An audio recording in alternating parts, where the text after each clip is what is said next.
Hello everyone, आज की हमारे इस वीडियो में हम पढ़ने वाले हैं TS inter second year Hindi का लेसन बूढ़ी काकी। ये बहुत इंपॉर्टेंट लेसन है आपके हिंदी में और ऑलरेडी मैंने बहुत सारे वीडियोस और क्रिएट कर रखे हैं हिंदी के, तो आप उनको पहले चेकआउट कर सकते हैं। डिस्क्रिप्शन में दिया हुआ है प्लेलिस्ट। सो अब हम शुरू करते हैं इस लेसन को। बूढ़ी काकी, इस लेसन के राइटर का नाम है प्रेमचंद जी। मुंशी प्रेमचंद का जन्म सन 1880 में उत्तर प्रदेश में वाराणसी के निकट लम्ही नामक गांव में हुआ था। आपका असली नाम धनपत राय था। आपको हिंदी और उर्दू साहित्य के मानव लेखकों में से एक माना जाता है। हिंदी साहित्य में वे प्रेमचंद नाम से जाने जाते हैं। तो ये एक बहुत बड़े राइटर थे। इन्होंने हिंदी उर्दू के राइटिंग्स लिखे थी। इनका और एक नाम था धनपत राय और इनको हम हिंदी में प्रेमचंद कहते हैं। प्रेमचंद ने नवाब राय नाम से उर्दू में भी लिखा है और सन 1921 में उन्होंने महात्मा गांधी के आह्वान पर अपनी सरकारी नौकरी से इस्तीफ़ा दे दिया। मुंशी प्रेमचंद द्वारा लिखी गई कहानियों और उपन्यासों को बाद में कई फिल्मों और टेलीविज़न धारावाहिकों में प्रसारित किया गया है। उन्होंने लगभग 300 कहानियाँ लिखी थी। गोदान उनका अंतिम और सर्वश्रेष्ठ उपन्यास है। सन 1936 में मुंशी प्रेमचंद का को निधन हो गया था। कहानी का प्रारंभ करते हुए लेखक ने मानव जीवन के वृद्धावस्था और बाल्यावस्था को एक दृष्टि से देखा है। उसमें कोई शक भी नहीं है। बूढ़ी काकी में जीभ के स्वाद के अलावा अन्य कोई इच्छा नहीं थी। उसे विधवा हुए 5 वर्ष का समय व्यतीत हो चुका है। उसके जवान बेटे भी असमय पर मर चुके थे। इस संसार में ऐसा कोई नहीं था जिसे बूढ़ी काकी अपना कह सकती थी, तो केवल उसका दूर का भतीजा बुधिराम, भले मानुष्य पंडित बुधिराम ने बूढ़ी काकी के सामने लंबे चौड़े वादे कर उसकी सब संपत्ति अपने नाम लिखवा ली। पैसों का लालची बुधिराम बहुत जल्द ही बदलने लगा। बुधिराम की पत्नी रूपा का व्यवहार कठोर था, लेकिन ईश्वर से वह डरती थी। ठीक है, इसीलिए वह बूढ़ी काकी से दुर्व्यवहार करते समय डरती थी। सो ये जो लेसन हम पढ़ने वाले हैं बूढ़ी काकी, इसमें एक बूढ़ी औरत होती है जो एक विडो है, यानी उनके कोई हस्बैंड नहीं है, उनके कोई बच्चे नहीं हैं, उनकी कोई नहीं है इस दुनिया में फैमिली। तो वो अपने एक भतीजे के पास रहना चाहती थी, यानी कि उनका एक भतीजा होता है जो उनकी देखभाल करता है। लेकिन वो भतीजा बहुत लालची होता है। वो बहुत सारे वादे करता है, लेकिन वो बहुत जल्दी बदल जाता है और उसकी बीवी, उनकी जो पत्नी है, वो भी बदल जाती हैं और वो बूढ़ी काकी के साथ दुर्व्यवहार करती हैं। बूढ़ी काकी कहानी की समीक्षा।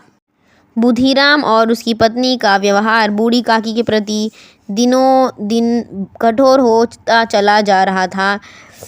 यह तक कि जिस बुढ़िया की जायदाद से 100-150 रुपये प्रति महीने की आमदनी थी, वह भोजन तक के लिए तरसने लगी।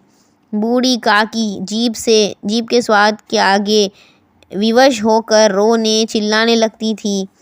हाथ पैरों से लाचार बुढ़िया जमीन पर पड़ी रहती और अपने प्रति अपेक्षा भरे व्यवहार पर चीखती चिल्लाती। बुधिराम के दोनों बेटे भी उसे चिढ़ाने परेशान करने में खुश होते थे। यह तक कि वे दोनों उस बुढ़िया के ऊपर अपने मुंह का पानी भी उंडेल देते थे। लेकिन बुधिराम की बेटी लाडली बूढ़ी काकी के साथ बहुत प्यार करती थी। लाडली भाइयों से तंग होकर बूढ़ी काकी की कोठरी में आ जाती थी और चना चबाने जो कुछ भी होता था मिल बांटकर बूढ़ी काकी के साथ खाती थी। तो यहाँ पर हम देख सकते हैं कि जो बूढ़ी काकी है वो बूढ़ी काकी के साथ बहुत दुर्व्यवहार होता था, यानी कि बुद्धीराम और उसकी पत्नी और उसके 2 बेटे उनके साथ बहुत बुरा व्यवहार यानी बुरा बिहेवियर रखते थे और उनको बिल्कुल भी उनका बूढ़ी काकी का ध्यान नहीं देते थे, बूढ़ी काकी को परेशान करते थे और उनकी बुढ़ापे का बहुत गलत इस्तेमाल करते थे, उनके गलत फ़ायदा उठाते थे और उनकी पूरी प्रॉपर्टी उन लोगों ने ले ली थी। लेकिन बुद्धीराम की जो बेटी थी लाडली, वो लड़की अच्छी थी, वो बूढ़ी काकी का ख्याल करती थी और उनकी देखभाल करती थी, उनको खाने की चीज़ें भी देती थी। कुछ समय बाद बुद्धीराम के बेटे मुखराम की सगाई थी, जिसमें भाग लेने के लिए काफ़ी मेहमान आए हुए थे। सारे गांव में खुशी का माहौल था। चारपाइयों पर आराम कर रहे मेहमान की नई सेवा कर रहे थे, कई बाट प्रशंसा में यशगान कर रहे थे। रूपा को भी औरतों से फुर्सत नहीं थी, दौड़ दौड़ कर इधर से उधर भाग रही थी। हलवाई भट्टियों पर काम कर रहे थे, कई सब्जियां पक रही थीं और कई मिठाइयाँ बन रही थीं। खाना पकने की सुगंध सारे घर में फैल चुकी थी। भीतर ही भीतर बूढ़ी काकी का मन भी ललचा रहा था, परंतु वह सोच रही थी कि जब उसे भरपेट भोजन ही नहीं मिलता तो मिठाइयाँ और कचौड़ी कौन खिलाएगा।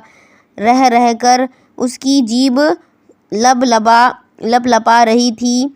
दिन होते तो वह रो चीख कर भी सभी का ध्यान अपनी ओर खींच लेती, लेकिन अपशगुन के भय से वह चुपचाप बैठी थी। धीरे धीरे उसका मन बेकाबू होता चला गया और उखड़ू बनकर हलवाई के कहाड़े के पास जाकर बैठ गई। अचानक रूपा की नज़र बूढ़ी काकी पर पड़ी तो आग बबूला हो उठी और बूढ़ी काकी को खूब भला बुरा कहा।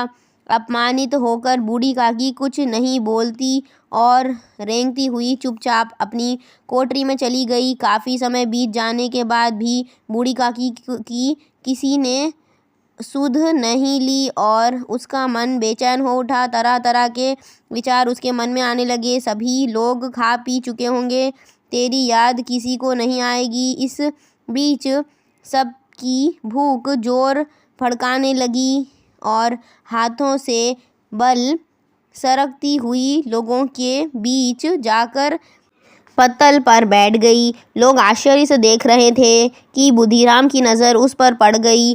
उस दयनीय बूढ़ी काकी को दोनों हाथों से उठाकर कोठरी में लाकर पटक दिया। कभी कचौड़ियाँ याद आती तो कभी स्वादिष्ट रायता, लेकिन लाडली के अलावा बूढ़ी काकी के प्रति किसी के मन में कोई सहानुभूति नहीं थी। रात के 11 बज चुके थे।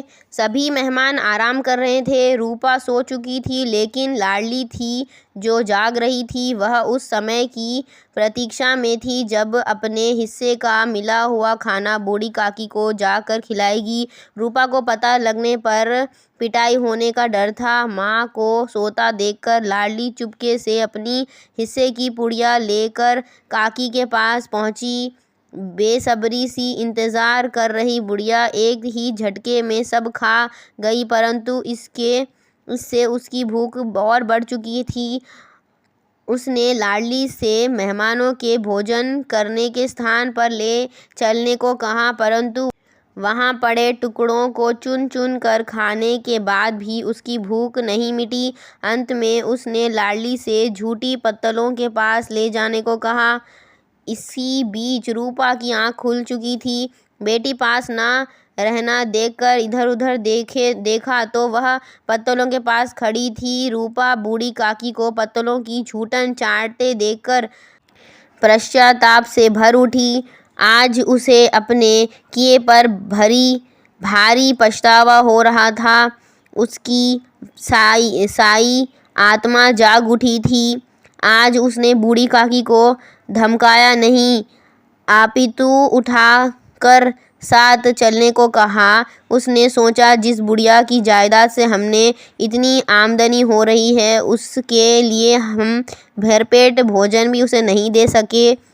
बूढ़ी काकी कहानी में समाज की ज्वलंत वृद्ध समस्या का यथार्थ चित्रण किया गया है। तो इस लेसन में ये बताया गया है कि जो भी बूढ़े लोग होते हैं, ओल्ड एज लोग होते हैं, वो लोगों की बहुत परेशानी भरी ज़िंदगी होती है। हमारे इंडिया में ऐसा बहुत जगह देखा गया है कि जो बहुत ओल्ड लोग होते हैं उनको खाना बिल्कुल भी सही से नहीं दिया जाता है, उनको भूखा रखा जाता है, उनकी सारी प्रॉपर्टी ले ली जाती है उनके बच्चों द्वारा या फिर जो उनका देखभाल करते हैं उनके द्वारा, लेकिन उनका ख्याल बिल्कुल भी कोई रखता नहीं है। उल्टा उनको परेशान करते हैं, उनके बुढ़ापे का मजाक उड़ाते हैं और उनको परेशान करते हैं। लेकिन ये बहुत गलत चीज़ है और बहुत गलत व्यवहार है। इस तरह से हमें कभी नहीं करना चाहिए। हमें बड़ों की इज़्ज़त करनी चाहिए और उनको हमेशा भरपेट खाना खिलाना चाहिए। और इस कहानी में हम देख सकते हैं कि बूढ़ी काकी को बहुत परेशान किया गया। बूढ़ी काकी को सही टाइम पर खाना कोई नहीं देता था। बूढ़ी काकी रोती चिल्लाती रहती थी, लेकिन कोई उस पर दया यानी कि उनके साथ कर्टसी या फिर उनके ऊपर रहम नहीं करता था। लेकिन ये अच्छी बात नहीं है।